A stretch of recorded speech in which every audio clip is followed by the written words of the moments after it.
Hi everyone, Miss B here once again with another video. Hope everyone is having a great week so far, and hope you weren't affected by some of these storms that went through last night. I understand there were snowstorms in the Midwest.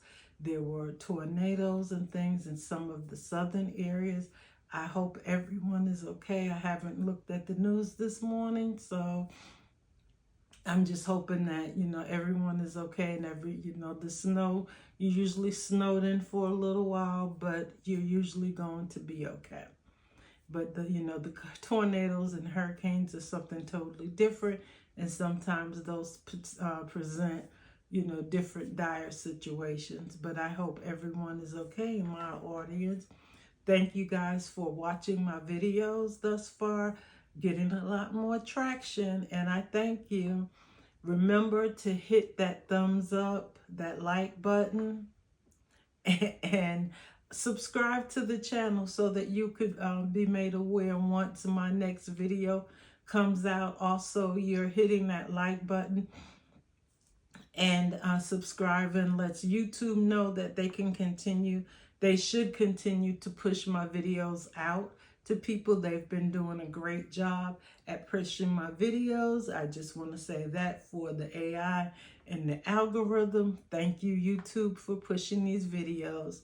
And we are talking about things that are, currently in the news, current events, and they are very important, especially to our seniors.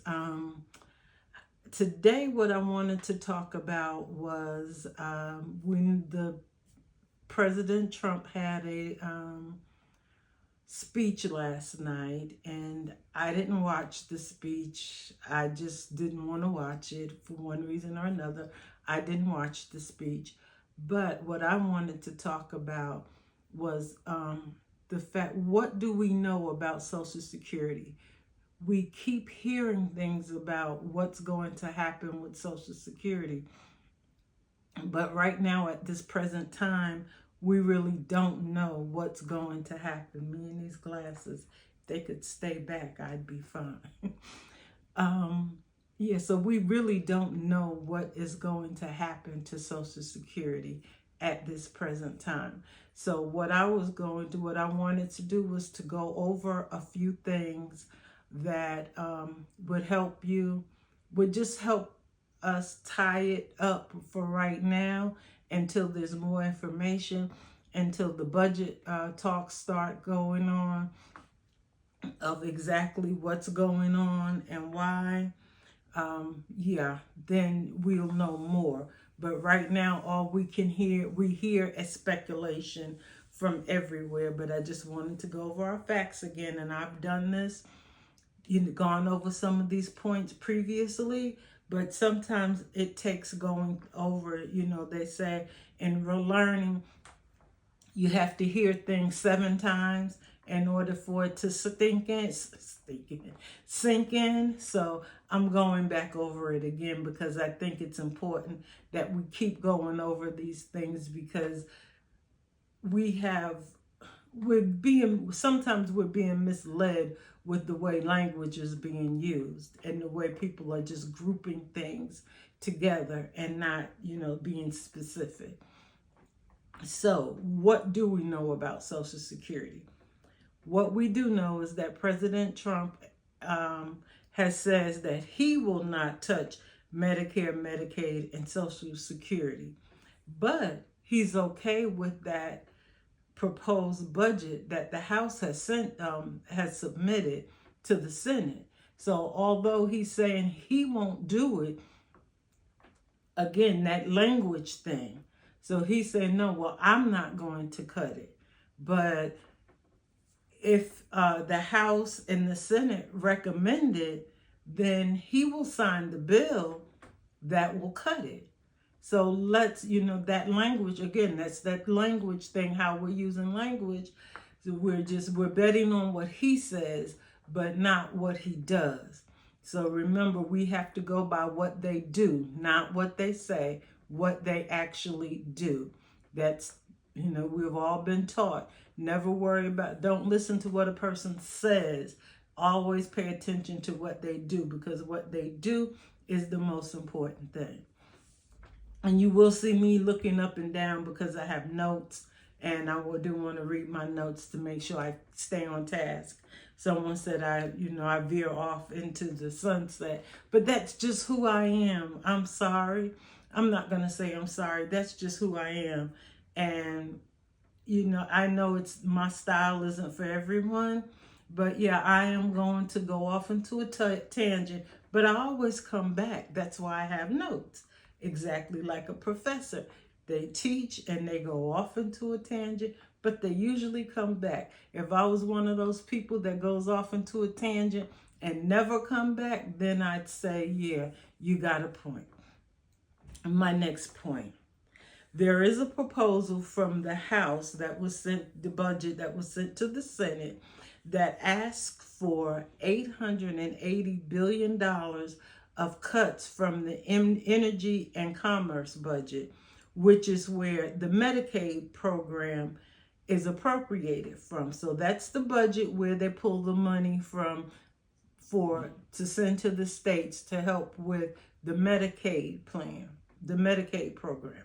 Remember, Medicaid is a state and a federal benefit. So it's a program that is funded by states and the federal government. So some people say, oh, it's only state. No, it's both.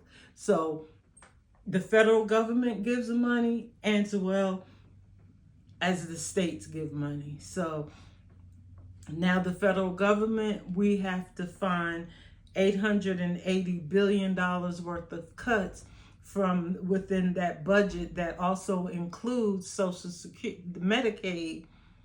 And from what the expert says, Medicaid is the largest part of that budget. So that's probably where they're going to take their cuts at. Again, it's that wording. So let's just make sure we understand that that's where it's coming from. And that's where the Medicaid is coming from. Those Medicaid cuts, they may come from there. Also, we know that there are several forms of Social Security. So when people say Social Security, what exactly are they talking about? We have SSI, which is Social Security income, the Social Security income. We have SSDI, which is the Social Security that's for disability. We have spousal benefits. We have the regular retirement benefits, and so on and so forth. There are several different forms of Social Security. So when people start talking about Social Security, they lump it all together. So what we should be trying to demand from people is be specific. What part of Social Security are you going to cut? Are you going to cut my retirement benefits that I paid into all these years, and now you're telling me, oh, well, you're not going to get your money back, or you're not going to get any benefits? Or are you talking about where I am disabled through no fault, sometimes through no fault of my own, or through, most of it's through no fault of your own. You could be born with a disability. You could get a disability later on in life. You just not know. But there are a lot of people who are on disability, and they receive checks as well, children as well as adults.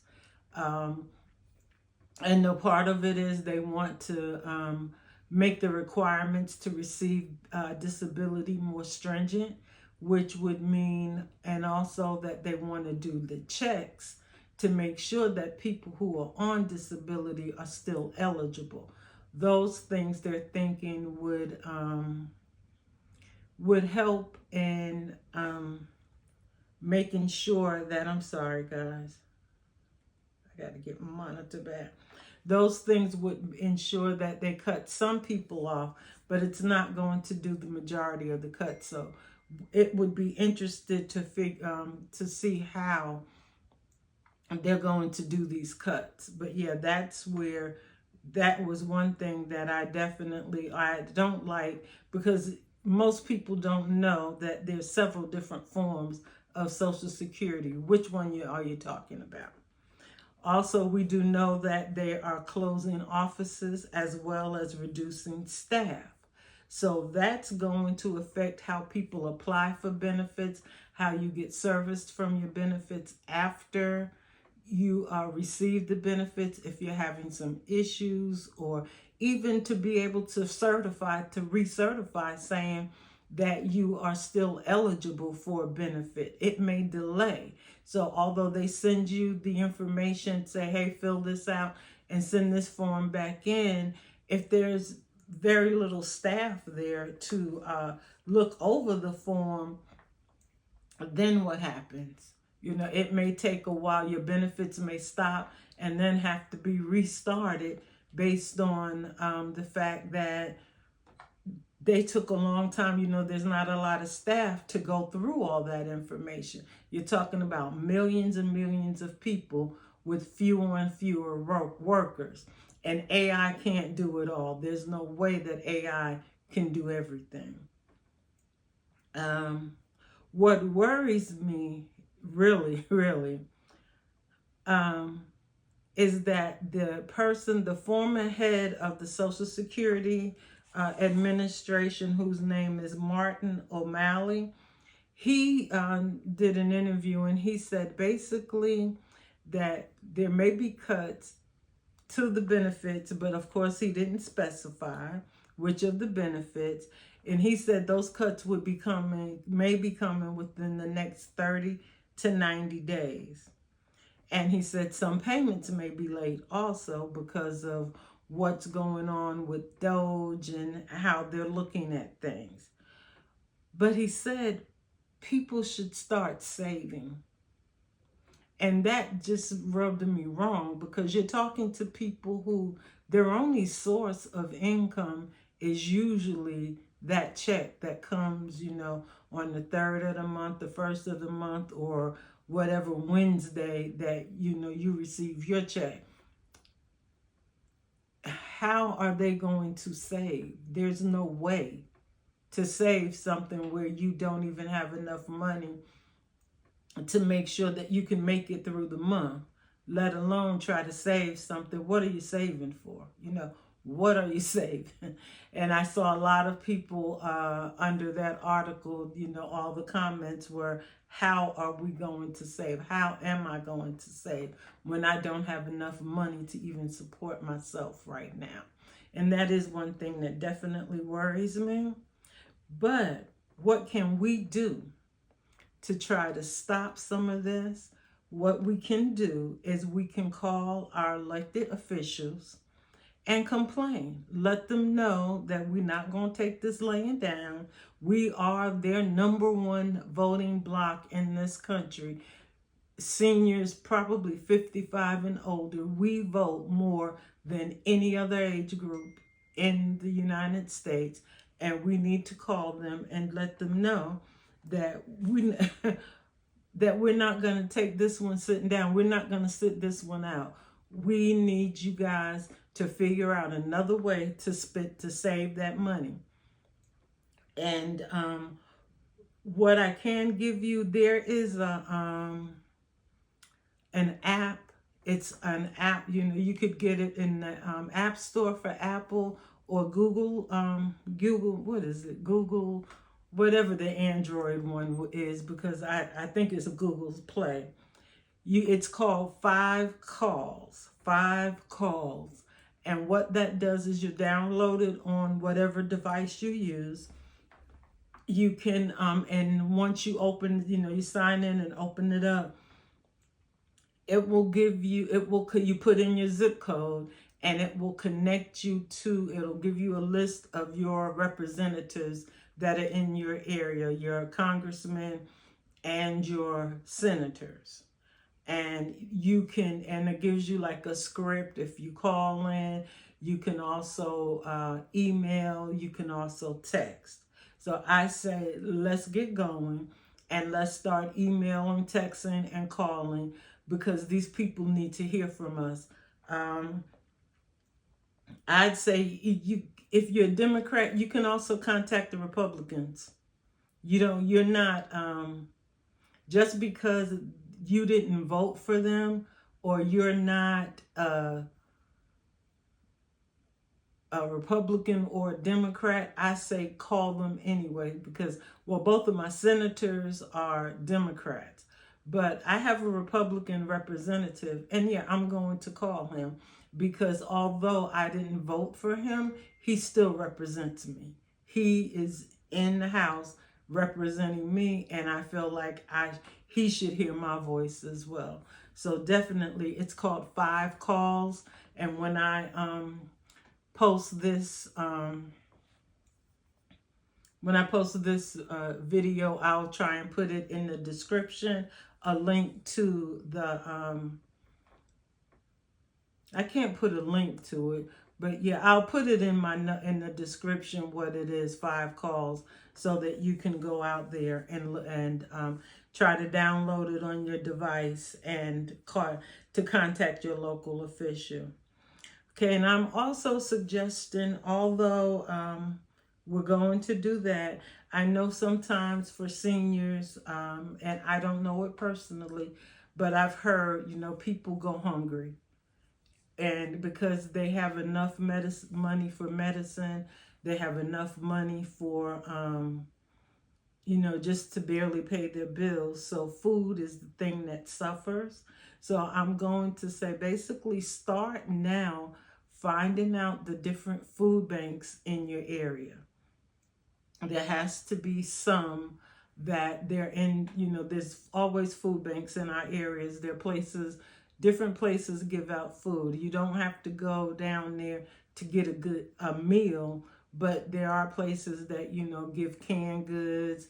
A lot of the churches have food pantries, and you don't have to be members of these churches. So I'm going to say start doing that, so that, if and when these cuts take effect, that you'll have a head start on being able to at least provide yourself with food, so that you don't have to worry about that. And then you can still try and, pay your bills or whatever based on what's going on. But I mean, that's one tip that I wanted to give out, because we really do need to make sure that we know where to get things, and how to get things. There are places that will probably, you could get a ride, or maybe a neighbor can ride, or a couple of you can get together and go. There are ways to get it done, but start trying to find those resources now, so that later on you are not just like stuck and don't know where you're going to get help. And also, for those of you who have seniors who are not technologically savvy, help them go through this stuff and figure out how to download the apps, how to make sure that they know how to use a computer, or get them to the library so that they can learn how to use a computer, so that they can go in, and when it's time, that the only way you can get the Social Security Department is either by phone or by going online to go to a website, that they'll be prepared to do that as well. But again, I'm rambling again, so I will thank you guys if you watch till the end or close to the end. I thank you. Hit that like and subscribe button, and have a pleasant day, a good day, and I'll see you next time.